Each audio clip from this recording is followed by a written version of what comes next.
There is no capital gains tax if you inherit a property, as per your policy this week.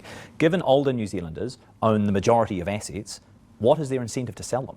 We heard really clear feedback from New Zealanders that they work really hard. They want to be able to pass down their family home and maybe their beach house to the next generation. That's something that they've worked over their lifetimes to build up. They want to be able to hand that down to their children. And I recognise that, and I think that is important for New Zealanders to know that they've got the certainty that they'll be able to do that. Yeah, but how is that any different from someone else who's worked hard and has recently bought a property and wants to sell it in 5 years?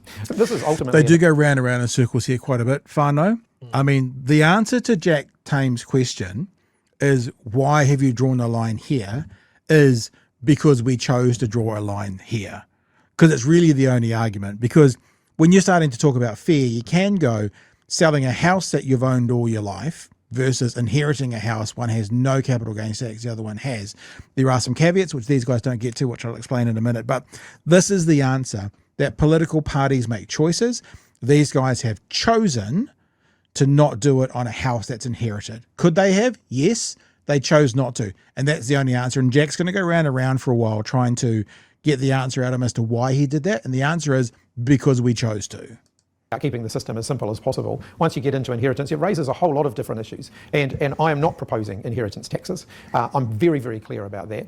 So I do want New Zealanders to be able to inherit without an extra tax liability. You've talked about fairness, though. You've used that term multiple times over the course of the last few days. So again, how is it fair that someone who has inherited a property, who's taken no risk whatsoever, who's put no money down whatsoever, who's seen that property increase in terms of capital value, pays zero tax, but a hard-working family who's scrimped and scraped and saved to buy an investment property, they do have to pay a capital gains? That's an argument you could apply across inheritance of any sort, and we're not proposing an inheritance tax. Except that this is a capital gains tax that's specifically been put in for what you've called a targeted section of properties and investments. So what is the difference between a property that's owned and is passed down as part of inheritance versus a property that's owned by someone who wants to sell it while they're still alive?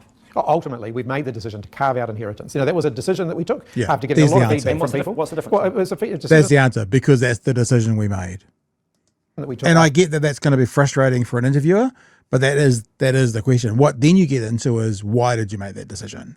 I don't think that ever quite gets gotten to in this conversation. Getting a lot of feedback from people that they want to be able to leave their inheritance to their kids and their grandkids. I'm sure they do, but we recognise that wherever you draw the line in designing a tax system, there are always going to be trade-offs and compromises. Yeah. What's the difference?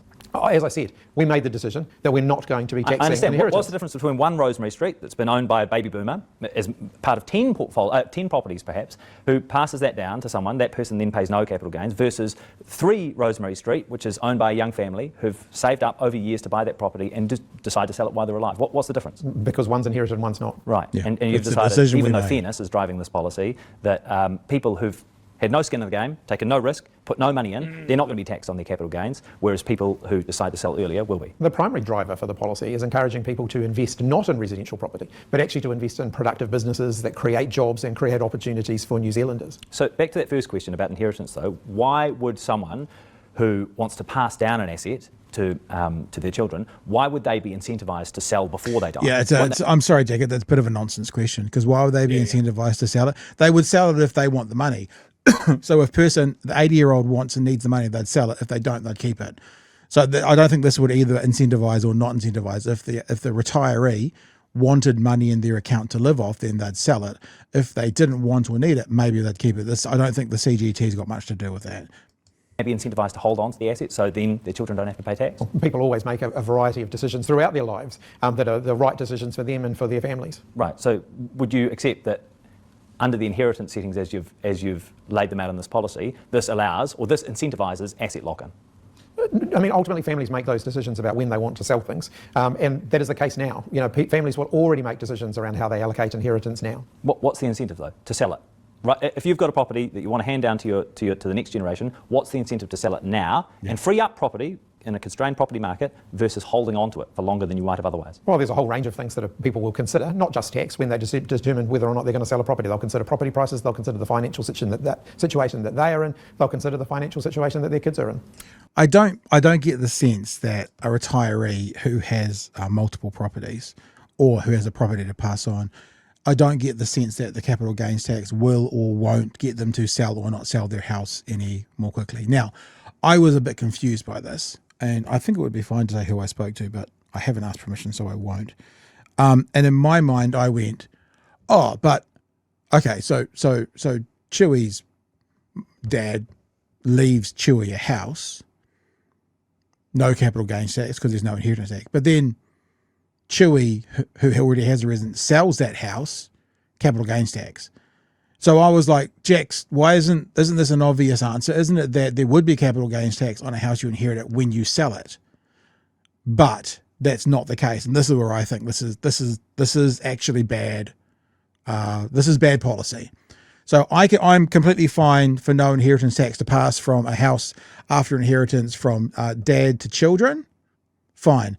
No money's changed hands. It's a family asset. It was their family home. And then if someone turns it into their family home, let's say it's a single child and they pass the house on and then they live in it, then it becomes their family home. Fine, no problems at all. But normally what happens at this age, if you've got adult children who might be in their 40s, 50s, or even older, typically they'll already have a house, or if they don't, they prefer the cash and they then sell it. That means it's not their primary residence. So they should then get charged capital gains tax. So if the inheritance goes to the child as a house and then the child sells it, there should be capital gains tax on that. But under this system, there's not. Let me just read out to you exactly what the text that came back was. Dum, dum, dum, dum, dum. So this was how it was explained. Inherit, no tax. Sell, no tax. Inherit but decide to rent, then clock restarts and tax if when sold. So you inherit the house and you sell it straight away, that's tax-free. I think they've missed the mark there. And I don't think this is me doing perfect in the way of good. I think that's a really clear one. If they inherit a house, they pay no tax to inherit it because there's no inheritance tax. If they sell that inherited house straight away, they pay capital gains tax on that. But that's not the way it's been set up, Chewie. Yeah. Look, inheritance tax is a fucking hand grenade. Like, I can look at other countries. So like England, as an example, has a big issue with inheritance taxes because there's a lot of multi-generational wealth, and there's a question there of like when the second Earl of Gloucester fucking pops his clogs and his son gets all his lands and titles and that sort of thing. Maybe there should be a little bit of ticket clipping here. But I think this, can we just get something across the line? And then sort of go, okay, well, we've finally done the fucking thing, and this is what we've found, and now we can look at the next thing of like, how can we make this fairer? How can we make this more effective? That's kind of where I'm at with this. I hear you, and I think last week I agreed with you that getting something over the line is great and it's important. I just don't think this little one would have taken away, or it would have just been an easy add-on. You inherit the house. There's no inheritance tax, so you don't pay tax on inheriting a house. But once you sell that inheritance, it's not your primary family home. You then pay tax on selling the house, which means if you don't sell it and use it as a rental, you don't pay it then. You then pay it because if you do it as a rental for a year and then sell it, you pay capital gains tax. So if you sell it after a week, capital gains tax. That's the only thing I'm saying I think it should be. That's what I would have done. If I was in charge. I think inheritance tax can be an absolute fucking minefield. And look, we started the show talking about how National is only dealing in truths and facts in this whole argument, right? So I agree. The answer to Jack's question is this is where we chose the line because this is where we chose to draw it. Yeah. Is a full and complete answer.